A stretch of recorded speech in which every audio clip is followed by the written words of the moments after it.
Bankura district brick field owners অ্যাসোসিয়েশনের ২৭তম বার্ষিক সাধারণ সভা বাঁকুড়া শহর সংলগ্ন একতেশ্বরে সংগঠনের নিজস্ব ভবনে হয়ে গেল। এই সাধারণ সভাতে বাঁকুড়া, পুরুলিয়া, বর্ধমান থেকেও প্রতিনিধিরা অংশগ্রহণ করে। এদিনের সভায় সভাপতিত্ব করেন ইটভাটা শিল্পের বিশিষ্ট ব্যক্তি ভরতচন্দ্র সিংহ মহাপাত্র। সভার শুরুতে অতিথি বরণ অনুষ্ঠান, তারপর সম্পাদকীয় প্রতিবেদন পেশ করেন বিদায়ী সম্পাদক ভরতচন্দ্র সিংহ মহাপাত্র। এরপর ইটভাটা শিল্পের বিভিন্ন সমস্যা এবং সমাধান নিয়ে বক্তব্য রাখেন ইটভাটা সুরক্ষা সমিতির Zakir Hossain, Jayanta Bhattacharya, Purulia brick field owners অ্যাসোসিয়েশনের সম্পাদক পরমেশ্বর বাগড়ি, চেম্বার অব কমার্সের অপূর্ব সরকার। এদিনের বার্ষিক সাধারণ সভাতে ইটভাটার সাথে যুক্ত না থেকেও দক্ষিণ বাঁকুড়ার প্রবীণ সমাজকর্মী ও শ্রমিক দরদী রোহিণী মাহাতো ইট শিল্পের সাথে যুক্ত শ্রমিক মালিকদের বর্তমান সমস্যা ও তার সমাধানের উপর এক তথ্যবহুল মতামত ব্যক্ত করেন। প্রত্যেক বক্তাই ইটভাটা শিল্পের মূল উপাদান মাটি, বালি, কয়লা প্রভৃতির সমস্যা নিয়ে তাদের নিজ নিজ মতামত তুলে ধরেন। সেই সঙ্গে বর্তমানে জিএসটি নিয়ে সরকারের যে দ্বিচারিতা তার উপরেও পর্যালোচনা হয়। সবকিছুর উপর থেকে জিএসটির কিছু ছাড় দেওয়া হলেও ইট শিল্পের উপর জিএসটির কোনো ছাড় নেই। অন্যান্য সামগ্রীতে বিক্রেতা জিএসটি ছাড় পায়, ক্রেতারাও তার সুবিধা পায়, কিন্তু ইটভাটা শিল্পে ভাটা মালিকরা জিএসটি দেয়, তার মূল্যায়ন হয়নি। ফলে ইটের দাম কমানোর সুযোগ থাকছে না, এতে ব্যবসার চাপ বাড়ছে। সরকার ইটভাটার জিএসটিতে কিছুটা ছাড় দিলে ক্রেতারা কম দামে ইট পেত, মালিকদেরও লাভ থাকত। সুতরাং ইটভাটার জিএসটি নিয়ে সংগঠনগতভাবে দরবার করার কথা তুলে ধরা হয়।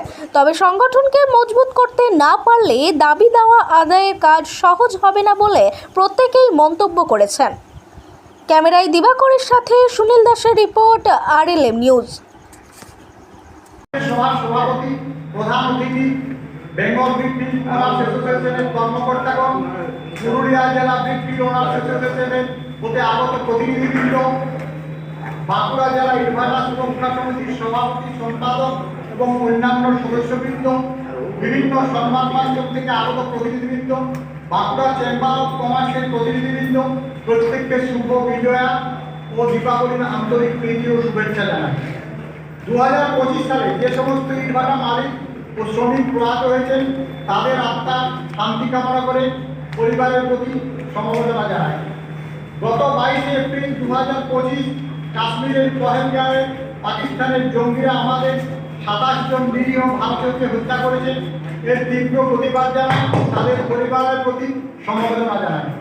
আপনারা জানেন যে বাঁকুড়া জেলা ইট শিল্প একমাত্র শিল্প যেখানে অসংখ্য অসংগঠিত শ্রমিকের কর্মসংস্থান হয়, কিন্তু কি রাজ্য সরকার বা কেন্দ্রীয় সরকার এ ব্যাপারে সম্পূর্ণ উদাসীন।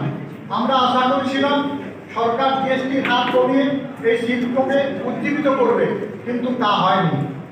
বর্তমানে মাটির অভাবে এই শিল্প চরম অসুবিধার সম্মুখীন।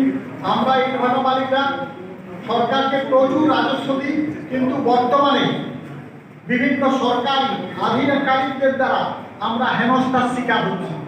বেঙ্গল ব্রিক ফিল্ড অ্যাসোসিয়েশন আমাদের বিভিন্ন দাবির ব্যাপারে নিরন্তর লড়াই চালিয়ে যাচ্ছেন, তাদের ধন্যবাদ জানাই। বাঁকুড়া জেলা ইটভাটা মালিকদের কাছে অনুরোধ, আপনারা সবাই ঐক্যবদ্ধ হয়ে সংগঠনকে শক্তিশালী করুন। পরিশেষে অ্যাসোসিয়েশন পরিচালনার ক্ষেত্রে আপনারা দীর্ঘ কয়েক বছর ধরে যেভাবে আমাদের সহযোগিতা করেছেন তার জন্য ধন্যবাদ জানাই। अन्य किसी प्रकार की मिट्टी को ये केमिकल कम समय में गला देगा, फर्स्ट चीज। सेकेंड चीज, मिट्टी के अंदर उत्तम लोचपन पैदा करता है, मिट्टी को लिबावदार और लसादार बनाता है, जिसके कारण मिट्टी आपकी सांचे में छपेगी नहीं, सांचे को पकड़ेगी नहीं, धार बहुत अच्छी निकलेगी, कच्ची ईंट जल्दी सूखेगी और ईंटों में होने वाली क्रैकिंग प्रॉब्लम ईंटों के टूट फूट को 99% खत्म करता है। प्लस आपकी ईंट जैसे सर्दियों के सीजन में जैसे मान लीजिए 8 से 10 दिन में सूख रही है, तो आपको सेपल केमिकल के यूज करने के बाद लगभग 3 से 4 दिन के भीतर सूख जाएगी। प्लस आपकी ईंटों की टूट फूट को क्रैकिंग प्रॉब्लम को 99% खत्म करेगा। प्लस आपकी ईंट की जो गुणवत्ता होती है वो गुणवत्ता को बढ़ाएगा, प्लस आप বাঁকুড়া জেলার অভিভাবক হিসাবে যেভাবে ভূমিকা নিয়ে এসছে এটা একটা মহতী কার্য। আপনারা দীর্ঘদিন ধরে অত্যন্ত অধ্যাবসায়ের দ্বারা এবং কঠিন পরিস্থিতিগুলোকে মোকাবিলা করেছেন। আমরা আপনাদের থেকে অনেক কিছু শিখেছি। আমরা হয়তো বাঁকুড়া জেলার অন্যতম একটা সংগঠন, আমরা অনেক কিছু শিখেছি বা এখনো আপনাদের কাছ থেকে আমরা অনেক কিছু শিখি বা চেষ্টা করি আগামী দিনে আপনাদের মতো প্রত্যেকটা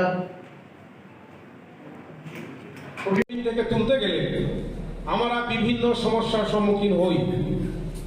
দেখা যায় কখনো বিয়ালনের কাছে সমস্যার সম্মুখীন হই, কখনো আমরা পুলিশ প্রশাসনের কাছে সম্মুখীন হই। কেন?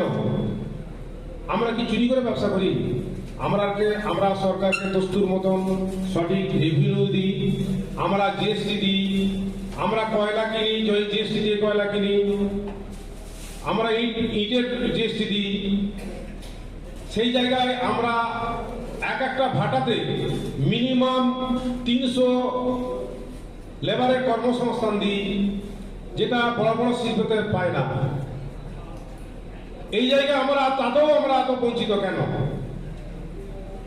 এই জিনিসটা আমাদেরকে কিন্তু যারা অথরিটি রয়েছে সরকারি, তাদেরকে ভাবাতে হবে।